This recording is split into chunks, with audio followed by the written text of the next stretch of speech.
Assalamu alaikum. If you ever wondered why you always find yourself binge eating at night, even though you know it's not good for you, even though you know you should be getting to bed earlier, and even though you're this driven professional at the top of your game all day long with your kids, with your work, with everything, at the end of the night, you find yourself being drawn to the pantry, drawn to the fridge, drawn to social media, drawn to YouTube, drawn to the TV, whatever it may be, that's your vice. You get to bed late, you eat a bunch of junk food, you sabotage your best efforts, even if you're trying to do a diet, even if you're trying to eat clean during the day, even if you're trying to do intermittent fasting, trying to be healthy.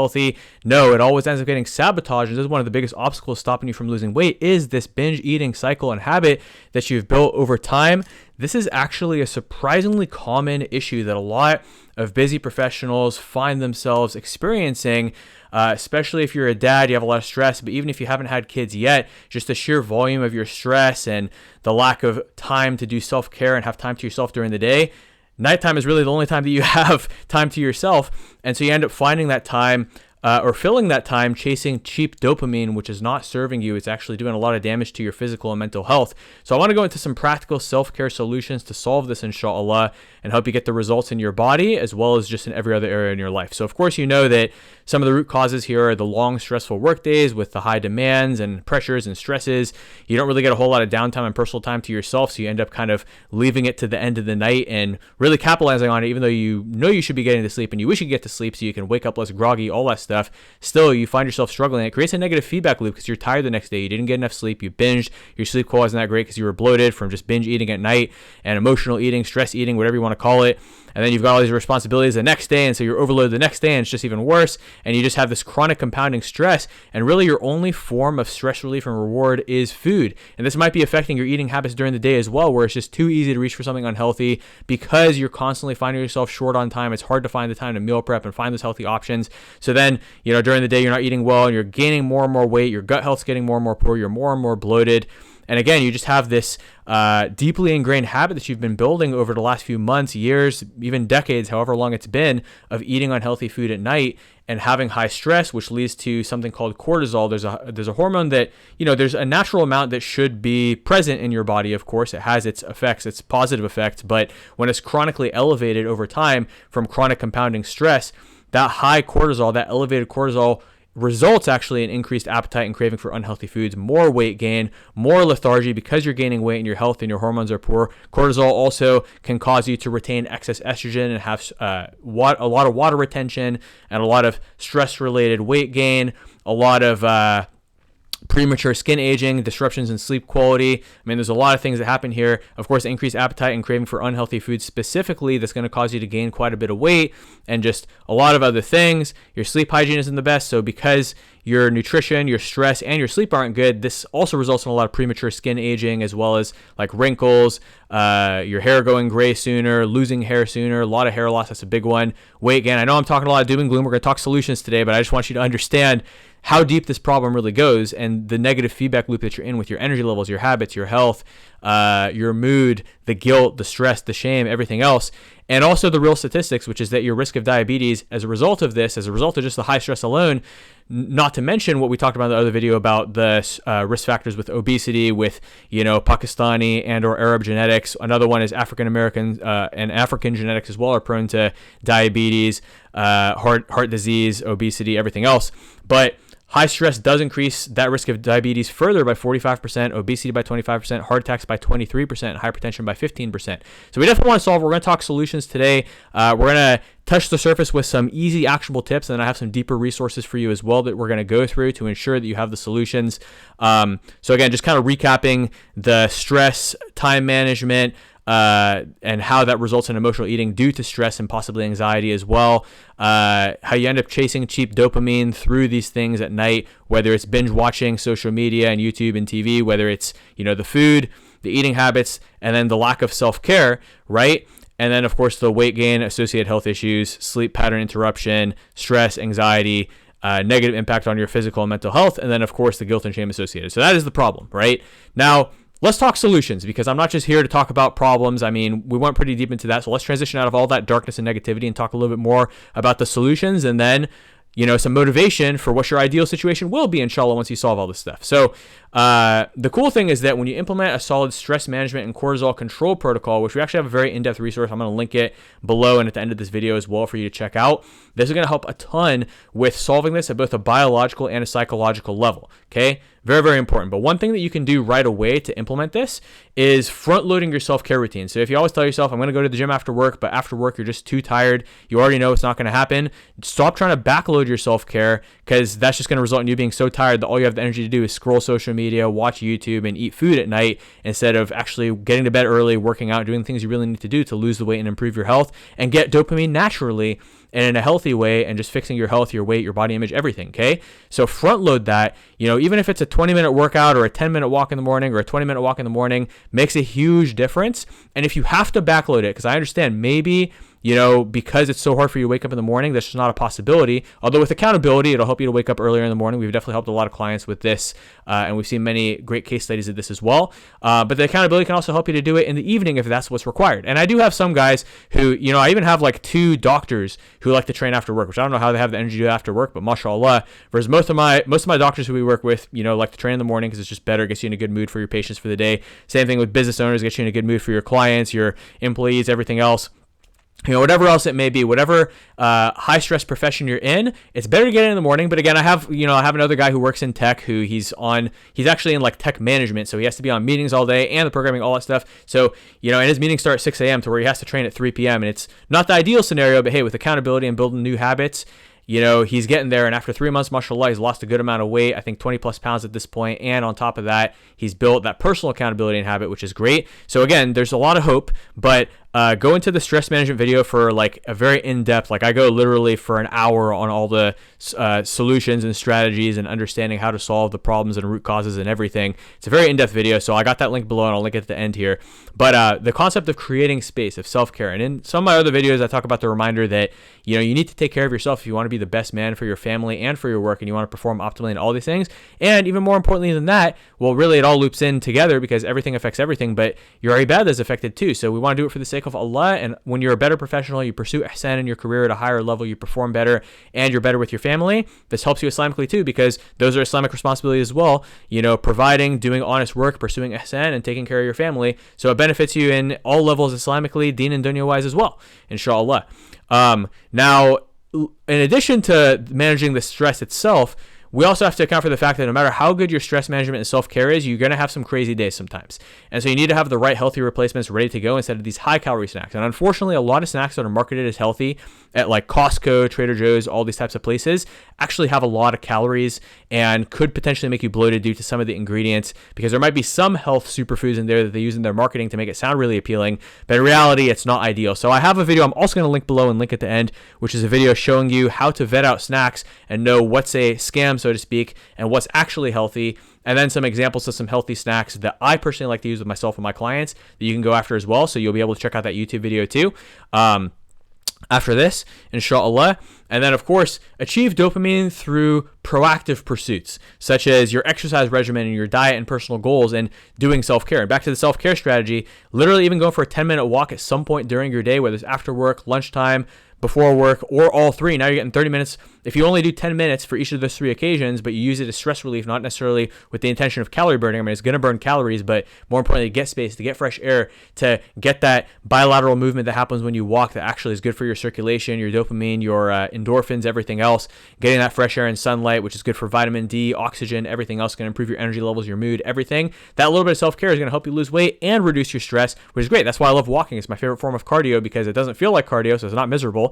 And so it's sustainable, and it also lowers your stress instead of increasing your stress like some of these crazy cardio protocols out there that are not appropriate for somebody, especially somebody who's out of shape, who has joint pain, whatever else it may be, or both, right? If you're overweight and have joint pain, you definitely shouldn't be doing running and anything crazy like that unless you're already very athletic, and for you already work out and you just need to fix your diet. And that's a unique scenario, but of course there's people who haven't worked out in years who need to take care of their joints and their weight first before they could do a more rigorous exercise regimen, and they need to build the momentum because they may not necessarily enjoy working out. Versus if you enjoy working out, you're probably at least keeping up with it, so you can start at a more advanced level. There's really just a lot of nuance there. But anyways, so pursue dopamine through those positive things instead of reactively coping with stress by eating. See, it's the paradigm of coping versus thriving. There's a version of you who gets up early, works out, has a great workout, doesn't have to be long, doesn't have to be super intense, but just a productive workout, maybe even just a walk every day.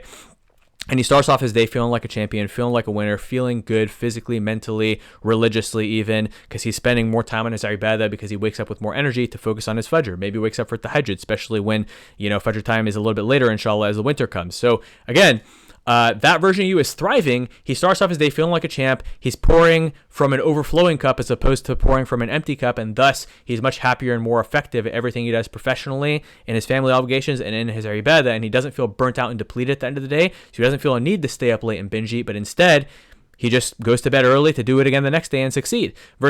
So that's the thriving version of you, versus the coping version of you, wakes up late, has a rough time, struggles, is miserable, and then, he goes and the only pleasure he has is food, whether it's during the day at lunchtime, he goes and eats something decadent that ruins his evening because he's so bloated and tired and lethargic and feels like napping, on top of the fact that his health and his sleep and everything else is poor. And then after work, he binges TV, he binges YouTube, he binges social media, he binges food, and gets to bed late and just repeats that negative cycle. That's coping. We don't want to cope, we want to thrive, and that's what this whole thing is about, is pursuing ihsan as a Muslim man, okay?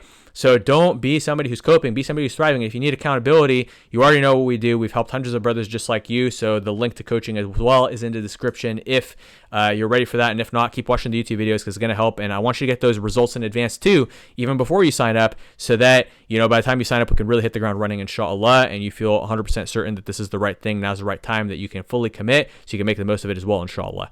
Now, as far as another strategy here, so I do hear from a lot of brothers that they don't think they have time to meal prep, but we have some very time-efficient meal prep strategies, and I have some other videos on this.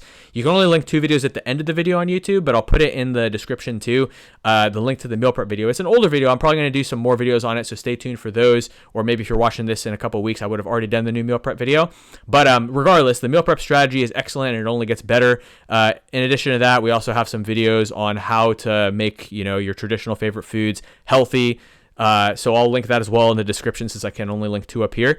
But the principle behind all of this is to have meal prepped, healthy, delicious foods that you look forward to eating so that you still enjoy them, but that are healthy. So instead of being decadent and loaded with fat and sugar, and especially if you have hypertension due to stress and obesity, you might need to be careful with your sodium too, versus if you don't have high blood pressure, as long as you drink enough water, you don't need to be too worried about like sodium per se. But of course, if you have hypertension, you need to be careful with that. But essentially, you're meal prepping delicious meals that have complex carbs, lean proteins, high fiber, and are low fat, which helps you get in a calorie deficit, helps you improve your metabolism, helps you improve your energy levels, improve your stress capacity, lower your cortisol because you have stable blood sugar and better energy, and you feel better, reduces bloating because the fiber is going to help clean you out and you're not getting bloated from all those fats and other bloating inflammatory ingredients, and the excessive fats, of course. You need some fats to survive, but it's not as much as you think. You can actually get by on quite a bit of low fat, and I have more videos on that too that you can go find on my channel later. Maybe I'll link them, maybe you can just find them. But the point being, your energy levels are going to go up, as I mentioned. Your blood sugar will be more stable, which also helps with just improving your insulin sensitivity, in addition to being in a calorie deficit, losing weight,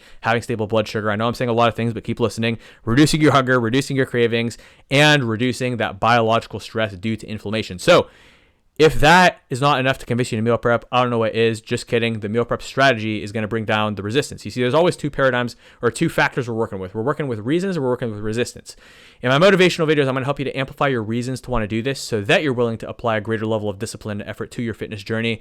But in my strategic videos, I'm trying to reduce the resistance so that these are practical, realistic, easy strategies tailored to your busy schedule and demands of your family, of your work.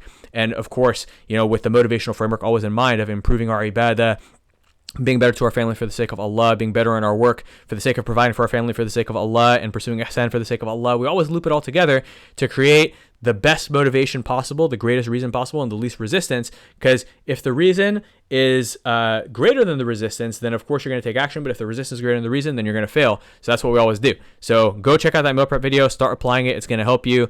And inshallah, if you're still not motivated enough, watch the motivation videos so that you finally have the motivation to commit to meal prep. So now we'll talk other self-care routines. There are various other videos about this, which I do cover some of that stuff inside of the stress management video. Actually, I believe quite a bit in depth.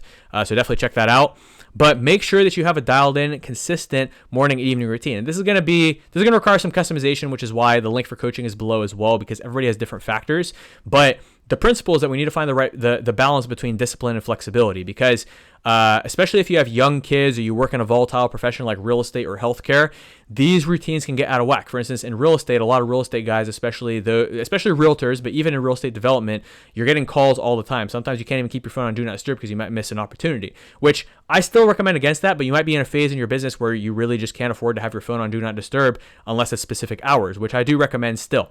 Healthcare, of course, you might have your on calls, whatever else it may be. You might have these crazy long shifts versus like these random days off, and there might be some volatility there. You might get called randomly. So there's a lot of volatility in those fields, as well as in other fields. There's many fields where there's volatility day by day, as well as season by season, as well as, you know, depending on if your company has layoffs or you have to fire somebody or whatever. There's a lot of factors which we see across all the different industries of clients who we work with on their fitness and their lifestyle. So again, you know yourself best. If you have volatility in your schedule, you need to have flexibility in your routine without being so flexible that you lose all discipline and structure. There needs to be a balance between the two, and this requires customization, so the link for coaching is below. But even before that, if you're still not ready to move forward with that, of course, check out all the videos because we do talk about this quite a bit on the channel. Set boundaries for yourself with screen time, okay? So you're going to have to set boundaries with your family, and we have other videos on that too. But you also have to set boundaries with yourself. In fact, your family's not going to respect your boundaries if you don't even have boundaries for yourself. If you're like, hey family, I need to eat clean and, you know, not spend time on screen time and so much time watching TV or whatever it may be. We need to get more active as a family. But they see you scrolling and what I've heard referred to as screen sucking, where you're just scrolling, you know, just it's honestly such a disgusting term that it definitely motivates you to not spend so much time. I mean, look how much screen time you're spending on your device.